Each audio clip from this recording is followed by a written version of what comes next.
The subtext of behavior. The term subtext came to birth during the Moscow art theatre's productions of Chekhov's plays. It has usually been understood as a means of helping the actor to comprehend and to project what he is to say. For Stanislavsky and Nemirovich Danchenko, it made possible the subtle expression of the character's emotions and thoughts. The subtext became an instrument of conscious creativity for the actor.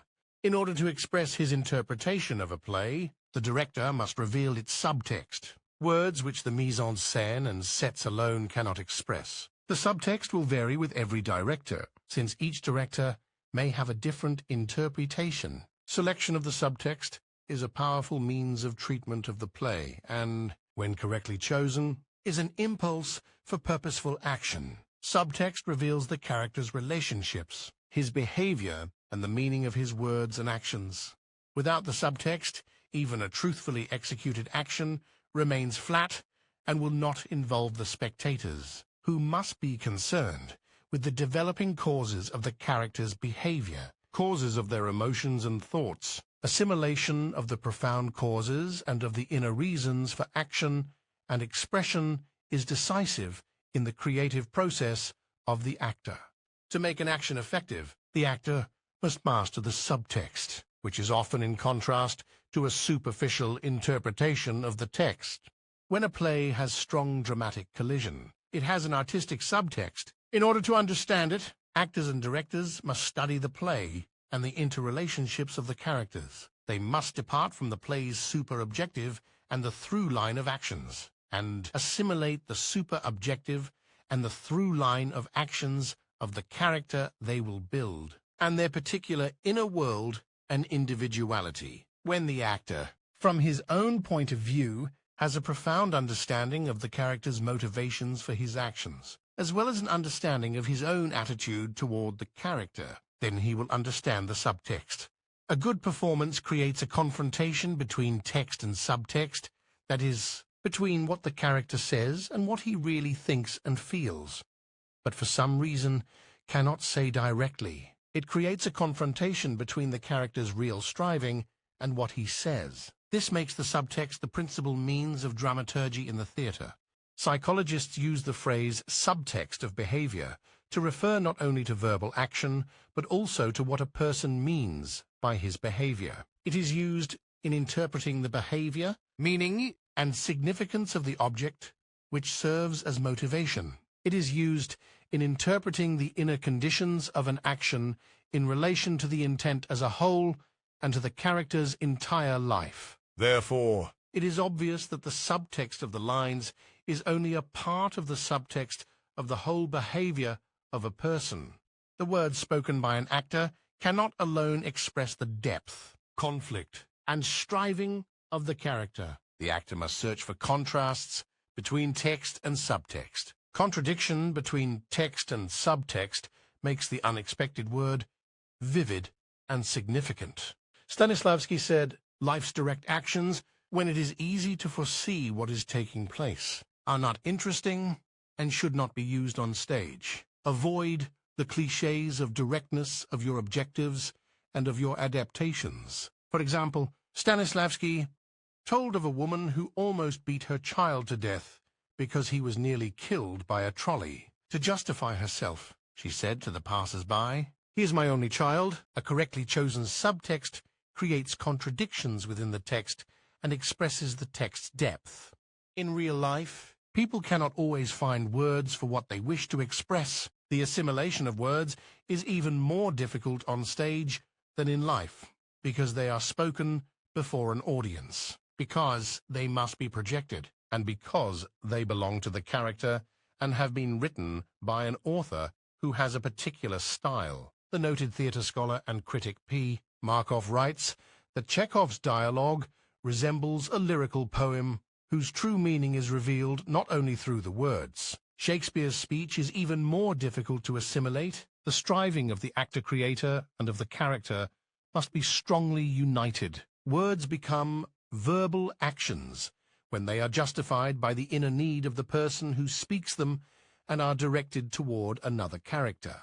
A word is assimilated when it is influenced by the subtext. Subtext makes the word unique. The same words can have different meanings depending on the individual who speaks them and on the situation in which he speaks them. Different subtexts make the words sound different. Stanislavsky said, "The value of the words is not in the words themselves, but in the subtext contained in them. The meaning of stage creativity is in the subtext, without which words have nothing to do on stage."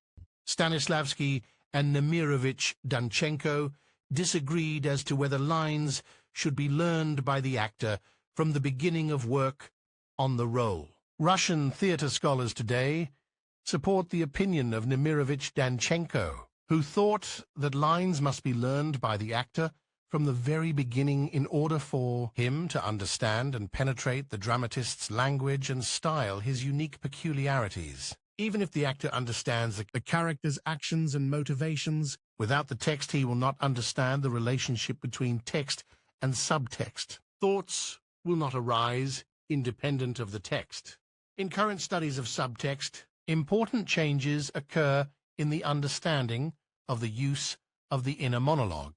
The idea accepted some time ago that thought is always all verbalized has now been reversed. We all know that it is often difficult to find words to express a thought. The actor needs other means to express mental processes during silences on stage or in the pauses occurring in his own lines. Inner experiences must reach the spectator before the words are said. Inner monologue is important because during silences it continues the flow of the action on stage. But since the words which are spoken do not incarnate thoughts, the inner speech is condensed and amorphous, not fluid but broken up.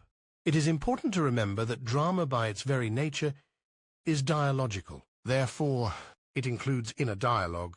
Inner speech, although condensed, is always dialogical. It is a kind of polemic with oneself. According to the scientist D. Dubrovsky, the character's I is also a you, with whom he is in dialogue. Today, Russian psychologists find that the term inner monologue is not satisfactory because it obscures the dynamic and inner polemic which reflect the struggle of a character's motivations during the processes of making a decision. Every response is at least a micro-decision. Therefore, it is more correct to say inner dialogue.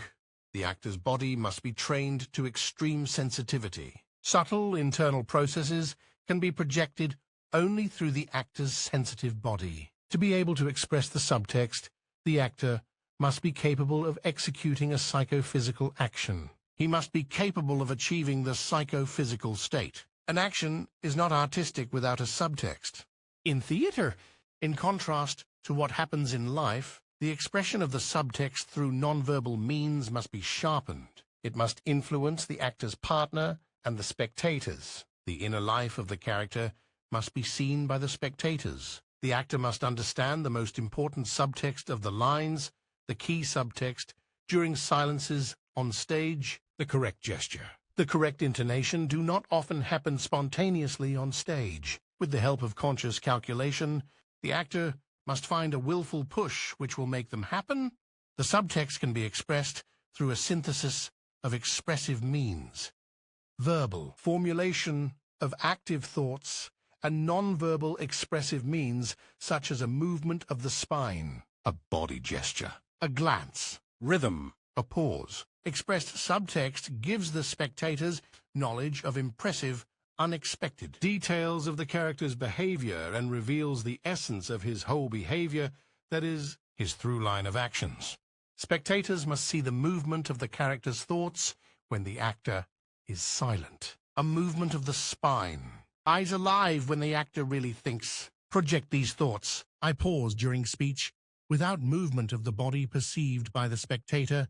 Dead moments on stage. A gesture of the body. Expressing feelings and thoughts gives direct visual information to the spectators and projects the subtext. Gestures of the body which externally reveal subtext. In contrast to text, build dramatic and comic effects. Gestures and movements must never merely illustrate the words, that is, they must not repeat the word's superficial meaning. The director should suggest the subtext to actors, since interesting solutions do not come easily. Picturesque and psychologically precise revelation of the subtext is a strong stimulus to the actor's imagination and, later, to the spectator's imagination. Although in life, we often do not reveal a subtext, in theatre actors and directors must work to reveal expressiveness of the subtext. The subtext must be incarnated in visual signs. Without it, there is no theatre. Subscribe it, love it and share it. Notification के लिए bell icon ज़रूर दबाएं. और हाँ, you can also follow us on Instagram, Twitter and Facebook. Thank you. Love you.